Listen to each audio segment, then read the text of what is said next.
말씀 듣겠습니다. 오늘은 그리스도인의 삶의 아주 중요한 덕목에 대해서 말씀하고 있습니다. 신앙을 통해서 자기 안위만을 추구할 뿐 삶의 가치가 전혀 변하지 않는 그런 교인들의 모습을 보게 됩니다. 여전히 이기적이고 또 술을 즐기고 방탕하며 그리고 허영을 버리지 못하고 또 급히 분내는 그런 모습들. 그러나 오늘 우리가 마음에 굳건히 담아야 되는, 마음에 새겨야 되는 한 문장이 있는데, 그것은 오직 그리스도의 복음에 합당하게 생활하라 라는 말씀입니다. 27절을 보세요. 오직 너희는 그리스도의 복음에 합당하게 생활하라.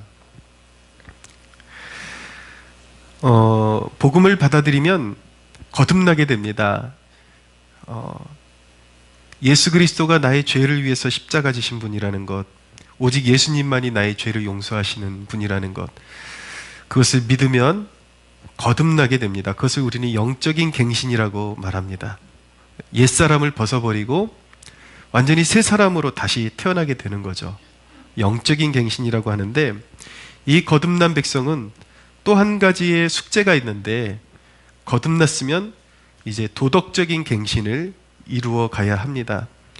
이게 우리말로 표현하다 보니까 도덕적이다 그러면 약간 좀 꼰대 이런 것들이 생각나는데, 전혀 그런 뜻으로 사사건건 시비 거는, 그리고 도덕적이고 막 이렇게 자기 잣대로 막 날카롭게만 하는 그런 사람을 도덕적이라고 말하지 않고, 성경적인 도덕성은 하나님의 인격을 닮아가는 것을 말하는 것입니다. 그래서 영적인 갱신이 일어난 사람은 반드시 도덕적인 갱신을 이루어 가야 하는데, 그것을 우리는 성화다, 거룩해 가는 과정이라고 말하는 것입니다. 쉽게 말씀드리면, 우리가 정말 예수 믿는 사람이라면 가치관이 변화를 받아서 이제는 좋은 행실의 열매를 맺어야 한다는 것입니다. 그런데 오늘날의 신앙의 모습은 약간 극단적인 성향으로 나눕니다. 이거 아니면 저거. 그러니까 우리가 죄인이기 때문에 우리 안에 선한 것이 없다, 늘 자기의 넘어지는 모습 때문에 아예 선한 행실을 포기해버리는 그런 부류의 사람들이 있습니다. 어차피 우리는 안 되니까, 그냥 하나님이 나를 사랑하신다고 했으니까 거기 안에만 머무르자에 머무르는 신앙이 있고, 또 하나는 영적 갱신을 완전히 무시한 채 도덕적인 사람만 되려고 하는 경우들이 있습니다. 내가 착한 일 많이 하면 하나님이 알아주시겠지. 그러니까 예수님의 십자가를 쏙 빼놓고 내가 착한 일을 해서 구원받을 수 있다라는 착각, 그리고 내가 사회에 어떤 좋은 영향력을 끼치면 하나님이 정상 참작을 해주셔서 나를 구원해 주실 것이라고 생각하는 착각. 여러분, 이 둘 다 잘못된 것입니다. 나의 선한 행실로도 구원받을 수 없고, 오로지 예수 그리스도의 그 십자가의 은혜로만 우리는 구원받는데, 그런데 우리가 구원받은 자라면 하나님께서 이제 하나님의 의를 추구하는 그런 백성으로, 도덕적인, 그러니까 하나님의 형상을 닮아가며 하나님의 성품을 닮아가며 선한 행실로 많은 열매를 맺는 그런 백성이 되기를 우리에게 요구하신다라는 것을 우리가 깨달아야 합니다. 교회사를 보면 초기 기독교인들은 정말 말씀 앞에 진지했다라는 것을 발견하게 됩니다. 똑같은 말씀을 오늘날에 접해도 그들이 말씀을 대하는 태도와 오늘날 우리 시대의 말씀을 대하는 태도가 너무 사뭇 다릅니다. 예를 들어서 마태복음 19장 16절에 보면 우리가 알고 있는 부자 청년에 관한 비유가 나오죠. 부자 청년이 어떻게 하면 이제 구원을 받을 수 있습니까? 이런 질문을 하니까 예수님께서 십계명의 말씀을 하시면서 살인하지 말고, 간음하지 말고, 부모를 또 공경하고, 이와 같은 계명을 지켜야 된다. 그러니까 이 부자 청년이 그러고도 자기가 다 지켰음에도 불구하고 마음에 뭔가 걸리는 게 있었던 거예요. 주님께 이렇게 묻습니다. 주님, 이거 내가 다 지켜왔습니다. 아직도 제게 부족한 것이 무엇이 있습니까? 그러니까 예수님께서 말씀하셨습니다. 이 부자 청년이 가장 재물을 사랑하신다라는 것을 알고 너의 재물을 다 팔아서 가난한 자들에게 나누어주고 너는 나를 쫓아라 라고 말씀하셨죠. 그랬더니 이 청년이 결국은 그 물질을 너무 사랑한 나머지 와, 이걸 내가 다 놓아버리고 다 팔고 가난한 사람들한테 몽땅 주고 주님을 따르는 것은 나에게는 불가능한 것 같다. 그래서 아쉽게도 이 청년은 주님을 등지고 뒤로 하고 뒤돌아서 이제 자기 갈 길로 가버리게 된 모습을 보게 되죠. 그러니까 주님이 뭐라 그러시냐면 부자가 천국에 들어가는 것이 낙타가 바늘귀로 들어가는 것보다 더 어렵다라고 말씀하셨습니다. 이 예수님께서 말씀하시는 이 비유를 예수님께서 경험하신 이 사건을 오늘날 성경을 해석하면서 많은 사람들이 이 성경 본문은 인간의 힘으로는 인간의 노력으로는 절대 구원에 이를 수 없다. 어떻게 인간이 자기의 모든 걸 다 버리고 주님을 따를 수 있느냐. 그것은 주님께서 인간의 노력으로 구원받을 수 없다라는 것을 상징적으로 보여주시기 위한 사건이지 이제 우리에게 주님 발 앞에 모든 것을 진짜로 내려놓으라는 그런 뜻은 아니다. 그러니까 어차피 우리는 그 말씀에 정확하게 순종할 수 없으니까 그냥 예수님 믿고 그냥 우리는 그냥 신앙생활을 누리면 된다. 이런 식으로 접근을 하거든요. 그런데 초대교회 성도들, 적어도 중세 이전에 그런 말씀을 진지하게 받았던 사람들은 물론 그 말씀을 통해서 우리의 힘과 자격과 노력으로 절대 구원에 이를 수 없다라는 것을 깨닫게 되었고 오직 예수님을 의지하고 십자가의 은혜를 의지해서 구원에 이를 수 있다라는 것을 깨닫는 동시에 그 말씀은 진정으로 세상의 그 어떤 재물도 세상의 그 어떤 것도 전부 부인하고 주님만 사랑하지 않고는 정말 천국에 들어갈 수 없다라는 말씀이라는 것을 동시에 깨달으면서 물론 이 말씀이 우리가 물리적으로 지금 가지고 있는 가산을 진짜 다 팔아야 된다 그런 말씀이라기보다는 그러나 적어도 초대교회의 기독교 초대의 성도들은 정말 진지함을 가지고 진정으로 지금 당장 문자적으로 내 가진 가산을 다 팔아버리는 것까지는 아니라 할지라도 정말 주님께서 원하시면 주님 발 앞에 내가 사랑하는 그 어떤 것도 다 부인하는 신앙, 주님이 말씀하시면 모든 것을 다 내려놔야 한다라는 그러한 각오와 결단으로 실제적으로 그렇게 신앙생활을 했던 것입니다. 그래서 어떤 사람들은 정말 자기의 가산을 다 팔고 나누어주고 주님을 따랐던 사람들도 있고 또 그렇게까지가 아니라 할지라도 정말 이 정신만큼은 진실이라는 것, 진리라는 것을 믿고 자기의 모든 가진 것들을 의존하지 않고 부인하고 주님을 따르는 삶을 살았던 것입니다. 근데 오늘날은 이런 말씀이 다 우리가 지킬 수 없는 거니까 어차피 다 우리랑은 그렇게 별로 그렇게 큰 관계는 없어. 그러니까 예수 믿었다고 하면서 뭐가 달라진 건지 하나도 모르고 과거의 삶과 전혀 지금의 삶이 하나도 달라진 그런 것이 없이 그냥 똑같이 살면서 교회만 다니는 그런 모습이 너무나도 강하죠. 오늘날의 모습은. 그러나 여러분, 우리가 하나님의 말씀 앞에 설 때는 정말 진지함으로 그 말씀이 내 영의 아버지의 말씀이기 때문에 진지함으로 내가 어떤 열매를 맺기 원하시는지 그 마음을 이해하고 순종하려는 마음으로 주님의 말씀 앞에 서야 하는 것입니다. 할렐루야. 그래서 정말 그 초기의 기독교인들은 세상의 모든 것들을 부인해야 한다라는 그 진지함으로 받아들이고 자신의 모든 것을 섬기고 베푸는 일에 사용하려고 했던 것입니다. 여러분, 우리 예배당 요 앞에 기둥에 보면은 작은 영어로 채플이라고 써 있습니다. 그 채플이 작은 예배당이라는 뜻인데 이 채플의 유래를 알고 계십니까 혹시? 제가 오늘 알려드릴게요. 교회 역사에 마틴이라는 인물이 나타납니다. 주후 335년경에 살았던 사람인데 헝가리 태생이에요. 그런데 나중에는 북이태리에 자리 잡고 살았던 사람입니다. 그가 복음을 듣고 기독교인이 될 것을 결심했습니다. 예수를 믿고 주님을 위해서 살기로 결단을 했습니다. 그런데 그가 어느 날 알몸인 거지를 보고 이제 역사책에 보면 그렇게 나와 있습니다.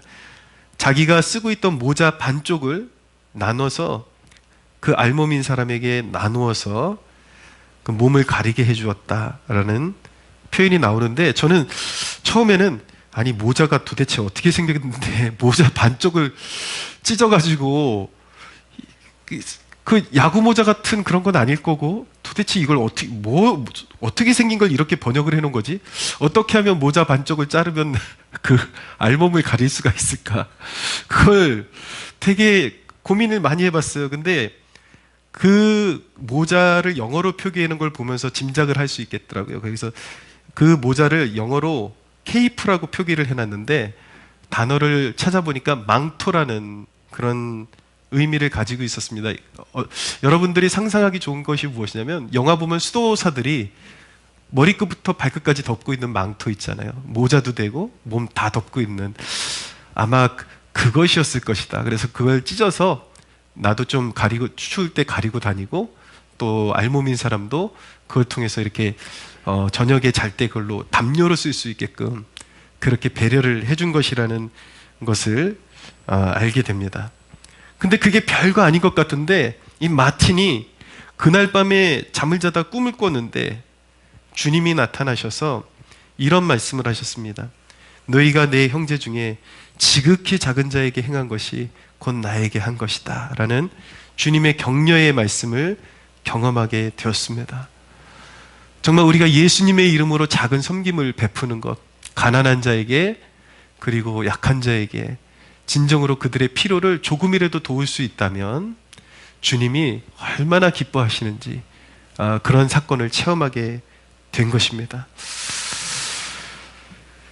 훗날 이 마틴은 그런 섬김의 태도를 가지고 많은 사람들의 귀감이 되어서 하나님의 말씀을 잘 실천하며 그런 삶의 모습이 귀감이 되고, 또 말씀을 잘 가르치는 사람이 되어서 카르타고라는 곳에 감독이 되었습니다.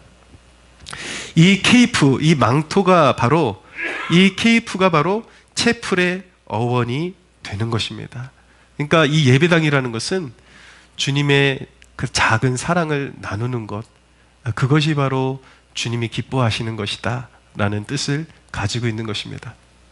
주님은 엄청난 규모가 큰 그러한 것들에 감동하시는 것이 아니라, 우리가 크든지 작든지 주님의 이름으로 말씀을 배우고 그 사랑과 긍휼을 실천하는 것에서 진정으로 주님께서 기뻐하시고 격려하시고, 또 우리를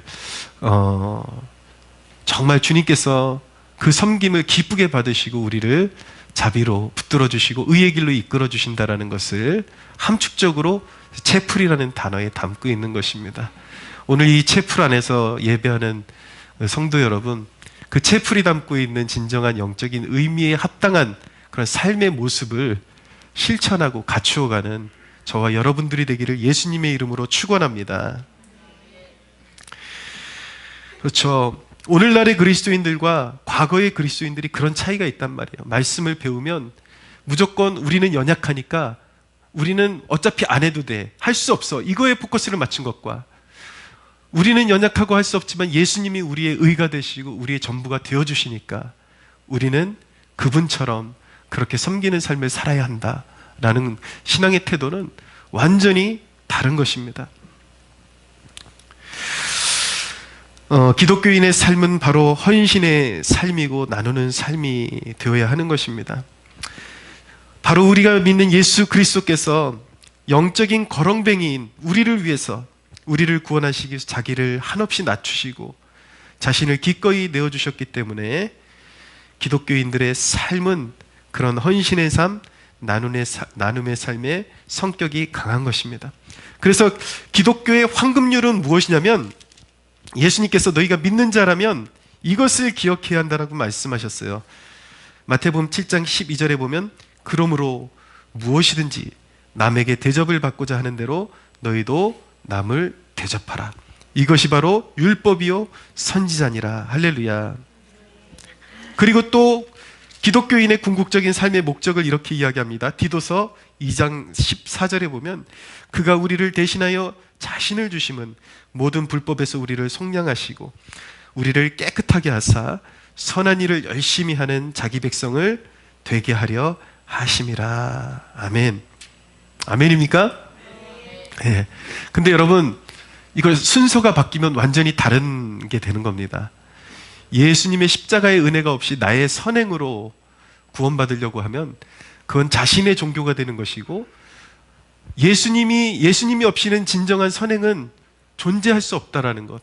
하나님을 떠난 영혼은 하나님 앞에 그냥 죄인일 뿐이지 하나님이 원하시는 진정한 선을 행할 수 없다라는 것. 기독교인이 행하는 선은 자기의 의를 나타내기 위해서 하는 선이 아니라 주님께 거저받은 사랑을 우리가 그 은혜에 보답하는 삶을 위해서 우리는 실천하는 것입니다. 할렐루야. 이 순서가 바라야 하나님이 기뻐하시는 섬김이 될 수가 있는 것입니다. 구원에 참여한 하나님의 자녀들은 우상에 빠지지 말아야 하고, 술을 멀리해야 하고, 그리고 거짓된 것들을 말하지 않고 친절을 베푸는 삶을 중시하며 궁극적으로 복음을 전하는 삶에 힘써야 하는 것입니다. 오늘 본문이 제시하는 복음에 합당한 삶을 조금 더 확장해서 살펴보면은, 첫째, 복음에 합당한 삶은 복음의 신앙을 위하여 협력하는 것이라고 말씀하고 있습니다. 27절을 보세요. 27절 같이 한번 읽어볼까요? 시작. 오직 너희는 그리스도의 복음에 합당하게 생활하라. 아멘. 거기까지. 그리스도의 복음에 합당하게 생활하라. 조금 더 읽어볼게요. 시작. 내가 너희에게 가보나 떠나 있으나 너희가 한 마음으로 서서 한 뜻으로 복음의 신앙을 위하여 협력하는 것. 협력하는 것. 그것이 바로 그리스도의 복음에 합당한 삶이다라는 것을 가르쳐주고 있습니다. 복음의 신앙을 위해서 협력하는 것. 여기서 협력하다라는 단어는 헬라어로 쉬나 들레오라고 합니다. 이것은 어디서 유래한 단어냐면 고대 그리스에서 전쟁을 할 때 그 전쟁에서 딸리는 힘을 극복하기 위해서 작은 도시 국가들이 서로 연합한 데서 기원된 단어입니다. 그러니까 큰 대적을 물리치기 위해서 작은 위성 도시들이 서로 연합해가지고 큰 대적을 물리치기. 그래서 협력하다라는 단어가 전쟁에서 나온 그런 단어라는 것을 알게 됩니다. 바울이 지금 심한 핍박 가운데 있는 성도들에게 주시는 말씀이거든요. 그것을 기억해야 합니다. 심한 물리적인 핍박, 그리고 영적인 핍박에 성도들이 지금 직면해 있습니다. 상황이 어려워지고 혼란스러운 일에 휘말리게 되면 인간은 본성상 자꾸 흩어지려는 그런 경향이 강하게 나타납니다. 마귀는 그것을 이용해서 교회가 중심을 잃게 하고 사명에 집중하지 못하게 하는 것입니다. 시대가 어둡거나 국가의 혼란한 틈을 이용해서 마귀는 사람들에게 더욱 이기적이 되도록 부추기고 잘못된 종말 사상에 붙들려서 자꾸 숨어들게 만드는 것입니다. 그러나 성경은 분명 시대가 어렵고 혼란스러울수록 숨어들고 개인주의적인 신앙으로 빠져들어라 라고 말씀하지 않고 마지막 시대까지, 주님 오실 때까지 히브리서는 말씀합니다. 모이기를 피하는 어떤 사람들의 습관과 같이 하지 말고 오직 권하여 그날이 가까이 볼수록 더욱 그리하자. 마지막 때가 가까울수록, 시대가 혼란스러울수록 하나님의 백성들은 그리스도의 통치에 함께 참여함으로 하나님 앞에 영광 올려야 되는데, 그것은 더욱더 협력해서 함께 모여서 기도하고 복음의 사명을 잘 감당해야 한다는 뜻인 것입니다. 할렐루야.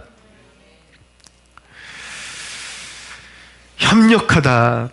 여러분 잘 생각해 보십시오. 이 그림을. 전쟁이 험할수록 이탈하지 않는 군대를 떠올려 보십시오. 승산은 거기에 있는 것입니다. 6.25 때 우리 국군 장병들이, 당시에 우리 국방이 너무 허술한 것은 사실이지만 6.25가 일어나고 발발하고 나서 우리 믿음의 그런 선조들이 도망치지 않고 한 마음이 되어서 국가를 살리고자 하는 마음으로, 역사 기록에도 보면 우리나라 군대가 정말 용감하게 자기의 생명을 아끼지 않고 그렇게 물불을 가리지 않고 고지를 점령하기 위해서 앞장섰다. 오히려 미군이나 유엔군보다 항상 앞서서 싸우려고 그렇게 힘을 모으고 노력했다라는 것을 기록하고 있습니다. 바로 이런 모습입니다. 교회가 그래야 한다라는 것이죠. 그렇게, 그러니까 우리나라가 저 북한군한테 밀려가지고 저 부산 끝까지, 부산만 남고 다 함락됐죠. 낙동강 하나 이제 건너면은 우리나라가 완전히 괴멸되는 그 위기 가운데 있었는데, 우리 믿음의 선조들이 한마음이 되고 부산에서 끊임없이 그리스도인들이 협력하여 기도하고 군인들이 협력하여 하나가 되고 나라를 포기하지 않고 끝까지 싸웠던 그 결과물이 무엇입니까? 결국은 또 인천 상륙작전에도 성공하게 되고, 우리가 아쉽게 완전히 북한 끝까지, 저 백두까지 우리가 완전히 통일할 수 있었지만, 중공군의 개입으로 인해서 우리가 밀리는 아쉬움이 있었지만, 이 남한 땅만큼은 굳건하게 지키고 하나님 섬기는 나라로 우리가 지켜낼 수 있었던 것입니다. 할렐루야. 예, 그런 불굴의 정신을, 핍박과 역경이 험난하고 정말 사회가 너무 혼란할수록 교회는 정신을 바짝 차리고 자기 개인의 그런 고뇌와 그런 신상의 문제에 빠져들는 것이 아니라 교회로서의 그런 정체성을 가지고 더욱더 모이기에 힘쓰고 영적 전쟁을 함께 수행해 나갈 때에, 그렇게 사명을 붙잡고 협력하는 교회로 인해서 하나님의 나라가 굳게 서고 마침내 최후 승리를 얻게 될 줄로 믿으시기를 바랍니다. 두 번째로, 대적자들 때문에 두려워하지 않는 것, 이것이 바로 그리스도의 복음에 합당하게 생활하는 것이다 라고 말씀하고 있습니다. 28절을 한번 쭉 읽어볼까요? 시작. 무슨 일에든지 대적하는 자들 때문에 두려워하지 아니하는 이 일을 듣고자 함이라. 아멘. 거기까지. 예. 대적자들 때문에 두려워하지 않는 것, 그것이 바로 그리스도의 복음에 합당하게 사는 것이다 라고 말씀합니다. 사랑하는 여러분, 우리가 살아가는 시대 가운데 거센 핍박이 몰려와도 두려워하지 말아야 합니다. 그리고 좌절하지 말아야 합니다. 기독교의 위대한 신학자 중에 존 오웬이라는 분이 이런 말씀을 했습니다. 참 신앙은 결코 무너지지 않는다. 믿음으로 예수 그리스도를 통해 죄인들을 구원하시는 하나님의 방식을 선택하고, 이게 무슨 말이냐면, 진정한 성도는 고난이라 할지라도 그것이 예수 그리스도께서 우리에게 주시는 것이라면 주시는 이유가 있는 줄로 믿고 그것조차도 기쁨으로 받는다라는 것입니다. 그리고 주님의 뜻을 수용하고 인정하며 하나님이 그 길을 통해, 그 길이라는 것은 고난이든 어떤 길이든 하나님이 주시는 것이라면 그 길을 통해 자신의 영광을 밝히 드러내시고 그것이 그분의 성품에 어울린다라는 점을 의식하는 한 영혼은 온갖 시련 속에서도 충분한 도움을 얻을 수 있다. 구원하는 믿음은 결코 실패하지 않는다. 할렐루야. 네. 주님이 국가적으로든 우리 개인적으로든 시련을 주실 때에 우리가 믿는 자들이라면 주님이 무언가 큰 그림을 가지고 행하시는 일이 있다라는 것을 믿고 따라가라는 것입니다. 그렇게 주님을 절대적으로 신뢰하는 믿음에는 좌절이란이 있을 수 없고 실패란이 있을 수 없다라는 것입니다. 할렐루야.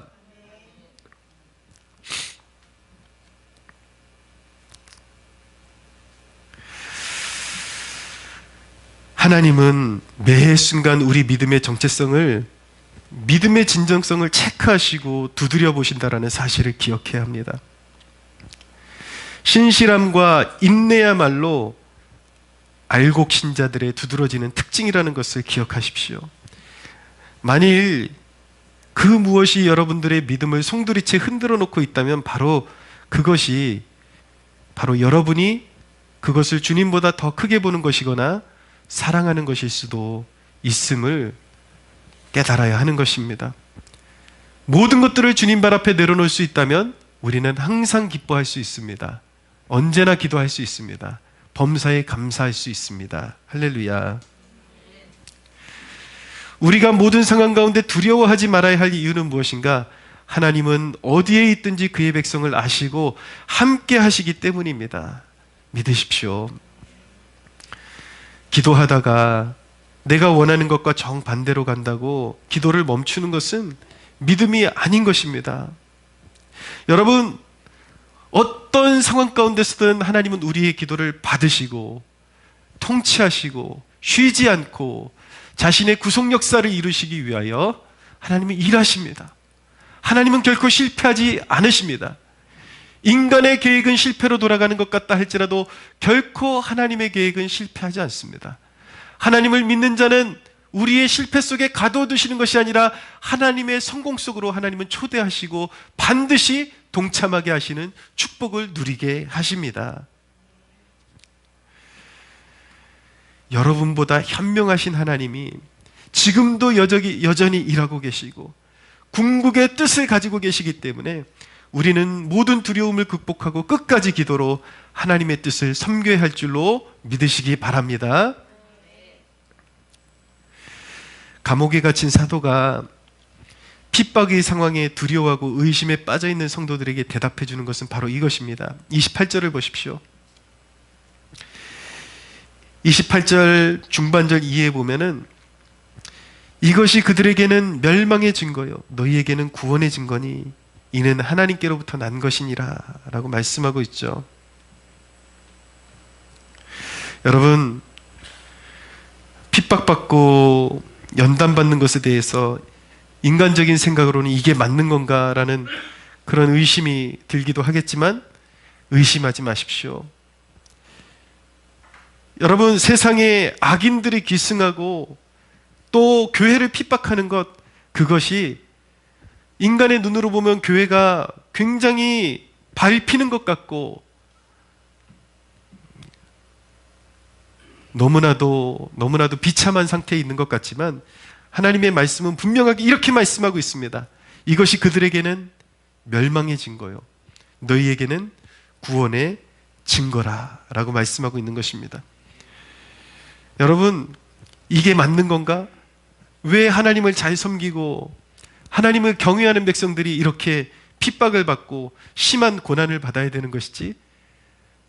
이게 맞는 건가? 사랑하는 여러분, 믿으십시오. 그게 맞는 겁니다. 할렐루야. 그게 맞는 거예요. 왜 그런 구도가 형성이 될 수밖에 없냐면 주님 오실 때까지 예수님께서 분명히 말씀하셨습니다. 너희가 내게 속한 고로 세상이 너희를 미워한다 라고 예수님께서 말씀하셨습니다. 이 그림은 태초부터 형성된 것이었습니다.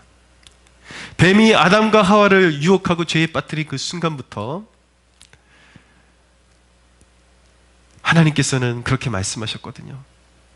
앞으로 여자의 후손과 뱀의 후손이 계속해서 끊임없이 싸우게 될 텐데 뱀의 후손이 여자의 후손, 이것은 1차적으로 예수 그리스도를 말씀하는 것이고 그리고 교회에도 해당되는 것입니다. 역사 속에서 끊임없이 뱀의 후손, 마귀의 후손들이 교회를 핍박할 것이라는 말씀이에요. 왜? 교회는 하나님의 것이기 때문에. 마귀는 하나님의 백성들을 시기하고 어떻게 해서든 조롱하고 멸망시키기 위해서 주님 다시 오시는 그날까지도 애쓰고 힘쓰겠지만 여러분, 궁극적인 승리는 이미 확정되어 있습니다. 예수 그리스도께서 십자가에서 이미 뱀의 머리를 밟으셨습니다. 할렐루야. 최후 승리를 얻게 될 것입니다. 주님 다시 오셔서 알곡과 가라지를 갈라내시고 모든 악인들과 하나님의 백성들을 갈라내셔서 모든 악인들은 꺼지지 않는 풀붓불에 집어넣으시고 하나님의 사랑받는 자녀들은 영원토록 하나님의 백성들을 위해서 예비하신 새 예루살렘으로 하나님을 인도해 드리실 것입니다. 할렐루야. 그러므로 여러분, 이 영적인 궁극적인 안목을 가지고 세상을 바라보십시오. 두려워하지 마십시오. 이게 맞는 건가? 맞는 것입니다. 현실은 항상 핍박하는 자들이 이기는 것 같습니다. 그러나 진실은 그들이 멸망받은 자들임을 인치고 있는 것입니다. 확증하고 있는 것입니다. 스스로. 이것보다 더 선명한 구별됨이 어디에 있습니까? 심한 연단이 오면 드러나는 것들이 있는데 첫째는 핍박자들이 드러납니다. 누가 핍박하는 자들인가? 그리고 알곡이 드러납니다. 누가 하나님께 속한 자들인가?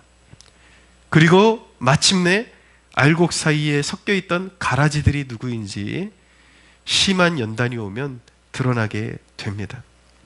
우리는 그런 녹록치 않은 상황 가운데 왜, 어떻게, 왜 나한테, 왜 우리한테, 어떻게 이런 일이? 라고 묻지만 성경은 분명히 오늘 성경이 뭐라고 말씀하고 있습니까? 그 일들에 대해서 이는 하나님께로부터 난 것이라. 사도 바울이 지금 그렇게 고백하고 있잖아요. 하나님께서 그렇게 하신 것이다. 오히려 심판을 확정하기 위해서 상 주실 백성과 하나님의 심판받을 백성들을 더 선명하게 드러내시기 위해서 이는 하나님께로부터 난 것이다. 여러분, 이 확고한 믿음이 여러분들에게 선명하게 여러분들에게 영적 시야에 새겨지기를 축원합니다. 할렐루야. 하나님께서 이 세상의 한복판에서 하나님의 교회가 어떤 상황 가운데 맞닥뜨리든지 이 말씀을 기억하라고 말씀하십니다. 야곱아, 너를 창조하신 여호와께서 지금 말씀하시느니라. 이스라엘아, 너를 지으신 이가 말씀하시느니라. 너는 두려워하지 말라. 내가 너를 구속하였고 내가 너를 지명하여 불렀나니 너는 내 것이라. 네가 물 가운데로 지날 때에도 내가 너와 함께 할 것이라.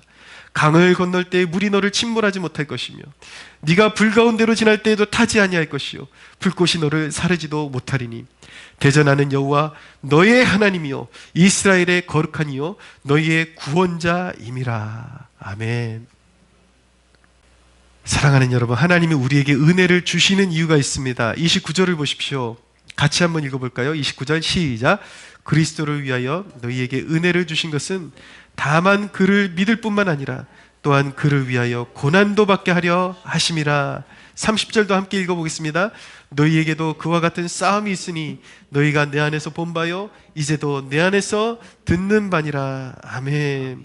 여러분, 오늘 정확히 깨닫고 가십시오. 은혜를 주시는 이유가 뭐라고요?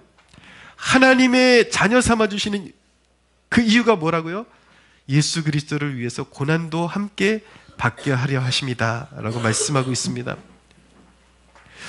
내가, 여러분들 스스로가 그리스도와 연합으로 묶여있다라는 강력한 증거가 무엇입니까? 그것은 그리스도가 고난을 통해서 영광을 얻으셨듯이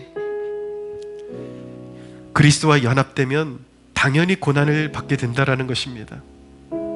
때때로 여러분, 우리가 살아가면서, 그리스도인으로 살아가면서 믿음 때문에 멸시받고 믿음 때문에 좋은 기회도 잃게 되고 또 믿음 때문에 관계도 정리해야 합니다.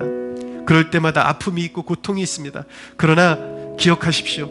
하나님께서 여러분들의 모든 희생과 헌신을 기억하고 계십니다. 고난이 깊어지면 그런 생각이 들 때도 있죠. 버림받았나? 내가 버림받은 것은 아닌가? 그러나 여러분, 주와 함께 고난에 참여하는 것, 고난받는 것, 그것만큼 확실한 그리스도와의 연합의 증거는 다른 것은 없다라고 말씀하고 있습니다. 신앙 지키다 보니까 소외되고 신앙 지키다 보니까 어려운 일에 빠지게 되고, 여러분, 그것이 바로 하나님의 자녀라는 증거라고 말씀하고 있습니다. 여러분, 그 확실한 증거가 또 여기 나오잖아요. 30절을 보세요. 여러분들만 고난받는 것이 아니라, 여러분들만 역경 가운데 있는 것이 아니라, 기독교가 공인하고 위대한 사도라고 칭했던 사도 바울이 어떻게 살았는지를 좀 보십시오.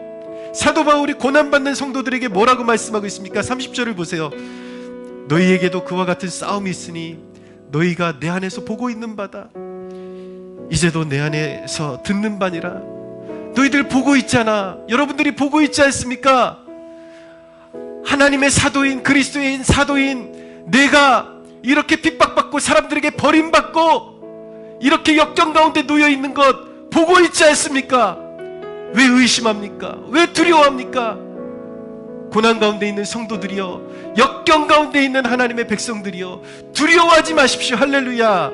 아멘. 할렐루야. 아멘. 우리가 주를 위해서 고난받을 때에 그리스도의 영, 영광의 영이 우리와 함께 하신다라고 성경이 분명히 말씀하고 있습니다.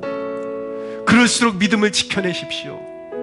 녹록지 않을 때에, 사람들이 나를 조롱하고 핍박받을 때에, 그럼에도 불구하고 내 가슴에 십자가를 부인하지 않고 믿음을 지켜나갈 때에 영광의 영이 그와 함께 머무르고 있다라고 분명히 말씀하고 있습니다. 여러분, 고통 가운데 믿음을 배반하지 않는 것이 하나님이 가장 영광 받으시는 일이라는 것을 오늘 가슴판에 새기시는 여러분들 되십시오. 어려움에 마음 빼앗기지 말고 여러분들의 마음이 강팍해지는 것을 경계하십시오. 세상 때문에, 여러분들이 당한 그 어려운 일 때문에 여러분들의 마음이 굳어지고 강팍해지는 것을 결코 허락하지 마십시오.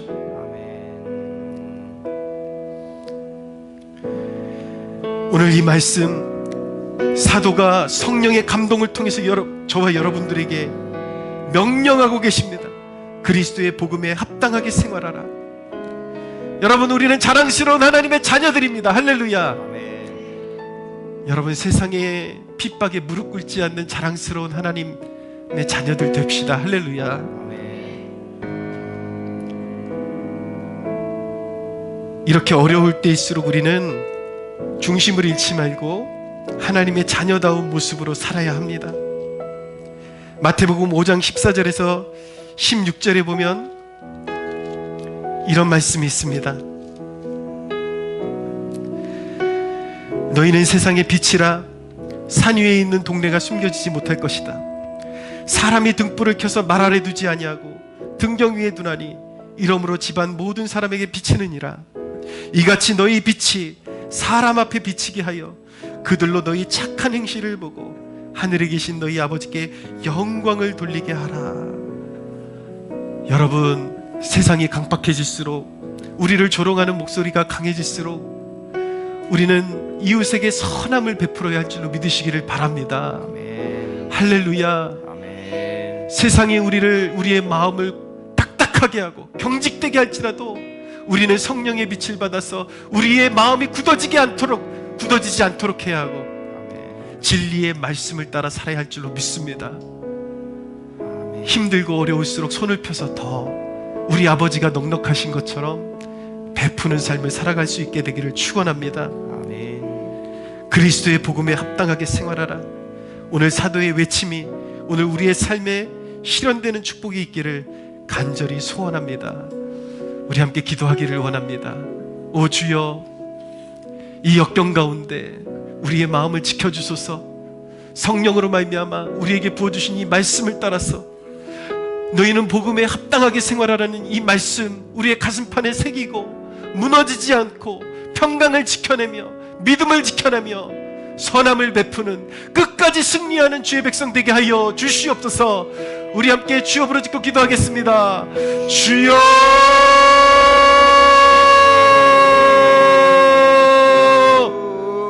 오 주님 감사합니다. 오늘 우리에게 베풀어 주시는 은혜의 말씀으로 인하여 감사합니다. 오 주여, 우리의 마음의 선함을 잃어버리지 않도록 하나님 도와주십시오. 하나님의 말씀을 주님 우리는 경홀히